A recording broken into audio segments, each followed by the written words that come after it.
সেদিন একটা ভিডিও দেখলাম মিজানুর রহমান আজহারি সাহেবের। উনি বলছিলেন যে নবী করিম সাল্লাল্লাহু আলাইহি সাল্লাম লেখাপড়া জানতেন না, উনি উম্মি ছিলেন। এটা নিয়ে আমাদের সুন্নি কমিউনিটির হুজুরদের গায়ে আগুন লেগে গেছে। নবী করিম সাল্লাল্লাহু আলাইহি সাল্লামকে মানে কটু ছোট করে কথা বলছে ওনারা, এটা মনে করতেছে।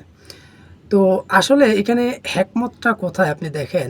আপনি যদি নবী করিম সাল্লাল্লাহু আলাইহি সাল্লামকে বড় করতে যেয়ে যদি বলেন যে তিনি লেখাপড়া জানতেন, তিনি পড়তেন পারতেন, লিখতেন পারতেন, তাহলে আপনার ধর্মটাই মিথ্যা হয়ে যাবে।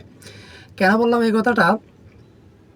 ধরেন, নাস্তিকরা আমাদের সাথে বলে যে ইসলাম হচ্ছে একটা কপি ধর্ম, খ্রিস্ট ধর্মের কপি, এবং কোরআন হচ্ছে বাইবেল থেকে কপি করা। তারা কেন বলে? নাস্তিকরা কিন্তু ধর্মতত্ত্ব নিয়ে অনেক গবেষণা করে, অনেক ধর্মের বইগুলো পড়ে। আপনার ত্রিপিটক, রামায়ণ, বেদ, মহাভারত, তারপরে বাইবেল, কোরআন সব তারা পড়ে। সব তারা পড়া তারপরে তারা এই সমস্ত কথাগুলো বলে।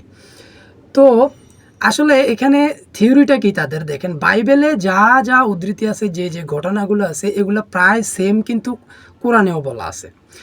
যেমন ধরেন, আমি বাইবেলটা যদি আপনাকে পড়তে বলি, আপনি বেশি পড়া লাগবে না, আপনি প্রথম অংশটা পড়েন একদম বাইবেলের শুরু থেকে। বাইবেল তো দুই ভাগে বিভক্ত, দুই ভাগের মধ্যে আবার কতগুলো অধ্যায় আছে, অনেকগুলো অধ্যায় আছে। তো old testament, new testament. Old টেস্টামেন্টের প্রথম অধ্যায়, যেটা আদিপুস্তক বলে বাংলাতে, এই আদিপুস্তক, তারপরে যাত্রাপুস্তক, লেবীয়, বংশীয়, রাজাবলী, অনেকগুলো অধ্যায় আছে। তো এতগুলো পড়া লাগবে না আপনার, আপনি শুধু আদিপুস্তকটা পড়েন। তো আদিপুস্তকটা পড়লে আপনি জানতে পারবেন যে কোরআনের সাথে কোন জায়গায় মিল আছে, এবং কেন নাস্তিকরা বলে যে বাইবেলের কপি হচ্ছে কোরআন। ধরেন, বাইবেলে বলছে আপনার পৃথিবী কীভাবে সৃষ্টি হয়েছে। বাইবেল এবং কোরআন দুটোটাই বলা হয়েছে যে 6 দিনে পৃথিবী সৃষ্টি হয়েছে। কোরআন যেভাবে বলছে, বাইবেলও ঠিক সেমভাবে বলছে 6 দিনে পৃথিবী সৃষ্টি হয়েছে। কীভাবে সৃষ্টি হয়েছে, কোন দিন কী সৃষ্টি করছে, সব বাইবেলে যেভাবে, কোরআনও ঠিক সেভাবে। তারপরে আসেন, ধরেন আপনার প্রথম মানব আদম আলাইসাল্লামকে সৃষ্টি করলো। তারপরে আদম আলাইসাল্লামের পাঁজর থেকে কিভাবে হাওয়াকে সৃষ্টি করলো, তারা কিভাবে বেহেশতে ছিল, কিভাবে বেহেশত থেকে কিভাবে তাদেরকে তাড়ানো হয়েছে, কেন বের করে দেওয়া হয়েছে, সব ঘটনা আপনার কোরআন যেভাবে বলছে সেভাবে আপনার বাইবেলেও বলছে।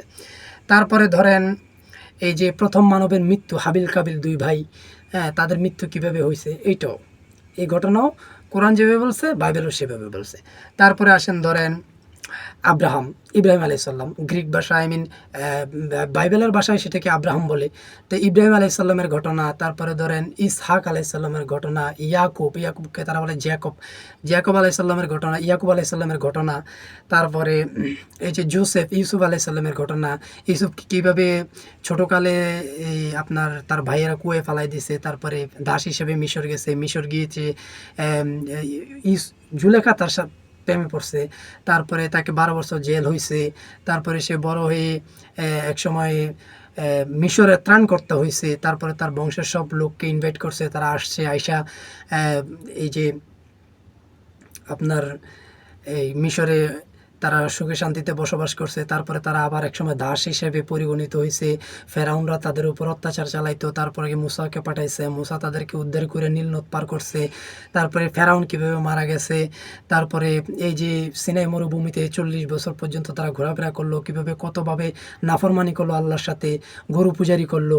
তারপরে হারুনের ঘটনা, মুসার ভাই হারুনের ঘটনা, তারপরে আপনার ইউসা বিন নুনের মাধ্যমে তারা যুদ্ধ করলো আমালেকা সম্প্রদায়ের সাথে, তারপরে ইসরায়েল দখল করলো, ইসরায়েলে তারা প্রতিষ্ঠিত হইল। এই সমস্ত ঘটনা কিন্তু বাইবেল যেভাবে বলছে কোরআনও ঠিক সেমভাবে বলছে। তারপরে ধরেন লুত আলাইসাল্লামের ঘটনা, পাপাচার হইতো, তারপর লুত আলাইসাল্লামের সম্প্রদায়কে মাটি উল্টায়া শাস্তি দেওয়া হয়েছে, সে পাম্পে নগরী। তারপরে আপনার যে নূহ আলাইসাল্লামের প্লাবনের ঘটনা, এই সমস্ত ঘটনাগুলো কোরআনে যেভাবে বলছে সেভাবে আপনার বাইবেলেও বলছে। তারপরে আসেন বিচার বিভাগ বলেন, বিচার বিভাগে কোরআন যেভাবে বলছে যে হত্যার বদলে হত্যা, আপনি একজনকে হত্যা করছেন, আপনাকেও হত্যা করতে হবে। তারপরে জেনার শাস্তি, আপনাকে মেয়েকে অর্ধেক বুক পর্যন্ত মাটিতে গেড়ে পাথর মেরে ফেলতে হবে, এটা জেনার শাস্তি। চুরি করলে হাত কাটার শাস্তি। এই সব ঘটনা, সব বিচার বিভাগের সমস্ত কিছু কোরআন যেভাবে বলছে সেভাবে বাইবেলও বলছে। তারপরে ধরেন, এই যে কিং ডেভিড, রাজা দাউদ আলাইসাল্লামের ঘটনা, তারপরে সোলাইমান আলাইসাল্লামের ঘটনা, জিনের মাধ্যমে মসজিদুল আকসা তৈরি করা, এই সবগুলো ঘটনা কোরআন যেভাবে বলছে বাইবেলও সেভাবে বলছে। তো এগুলো বলার কারণ হলো আরও অনেক ঘটনা সেম আরও অনেক ঘটনা, তো অনেক নিয়ম কারণ কোরআনের সাথে এই বাইবেলের মিল। তো কমন কিছু বললাম এই কারণে যেন আপনারা বুঝতে পারেন, কারণ এই ধরনের ঘটনাগুলো তো আমরা সচরাচর হুজুরদের মুখে শুনি, ওয়াজ কালামে শুনি। তো এই ঘটনাগুলো বললে আপনি সোজা বুঝতে পারবেন। তো এই সব কিছুতে কিন্তু কোরআনের সাথে বাইবেলের সাথে মিল। তো এখন আপনি যদি বলেন যে হযরত মুহাম্মদ সাল্লাল্লাহু আলাইহি ওয়াসাল্লাম লিখতে পারেন, পড়তে পারেন, গায়েব জানেন, তাহলে আপনার ধর্মটা মিথ্যা হয়ে যাবে। নাস্তিকরা যেভাবে বলে যে নবী কোরআন, নবী কী করছে, আপনার বাইবেল পড়ছে, বাইবেল নিয়ে গবেষণা করছে বা বিভিন্ন ধর্মতত্ত্ব নিয়ে গবেষণা কইরা তারপরে সে নিজে একটা ধর্ম বানাইছে এবং কোরআন সে নিজে লিখে নিছে, এটা নাস্তিকদের ভাষা। আর আপনি যদি বলেন যে আমাদের নবী তো উম্মি ছিলেন, আমাদের নবী লিখতে পারতেন না, পড়তে পারতেন না, তাহলে আপনার ধর্মটা হবে পিওর 100% আল্লাহর মনোনীত ধর্ম। কেননা আল্লাহ তাআলা হিকমতটা এখানেই, যেন মানুষ বলতে না পারে, নবী করিম সাল্লাল্লাহু আলাইহি সাল্লাম জেনে শুনে পড়াশোনা করে তারপরে নিজে একটা এক্সট্রা ধর্ম তৈরি করছে, এটা যেন বলতে না পারে। এই জন্য আল্লাহ তাআলা কী করছে, ওনাকে উম্মি হিসেবে পাঠিয়েছেন। উনি লিখতে পারতেন না, উনি পড়তে পারতেন না, তারপরে উনি গায়েব জানতেন না, কারণ উনি গায়েব জানলে ত্রিপিটকে ওনার একটা, ওনাকে নিয়ে বলা হয়েছে ত্রিপিটকে যে একজন মহাত্মত আসবে। তারপরে আপনার বাইবেলে যিশু তো বলছে, নিউ টেস্টামেন্টে যে বাইবেল যিশু বলছে যে আমার পরে একজন আসবে, ওনার নাম হবে মুহাম্মদ। তারপরে রামায়ণও বলা হয়েছে, বেদে বলা হয়েছে। তো উনি যদি গায়েব জানতেন তাহলে তো উনি এই সমস্ত কিছু গায়েবে জেনে তারপরে উনি একটা ইসলাম নামক একটা ধর্ম নিজে তৈরি করছেন। এটা যদি আপনি মনে করেন ওইটা, তাহলে নাস্তিকদের ভাষায় আপনি কথা বললেন। আর যদি নবীকে আপনি বলেন যে না, নবী কিছুই জানতো না, যা আল্লাহ জানাইতো তিনি সেটাই প্রচার করতেন, তাহলে আপনার ধর্মটা হবে পিওর।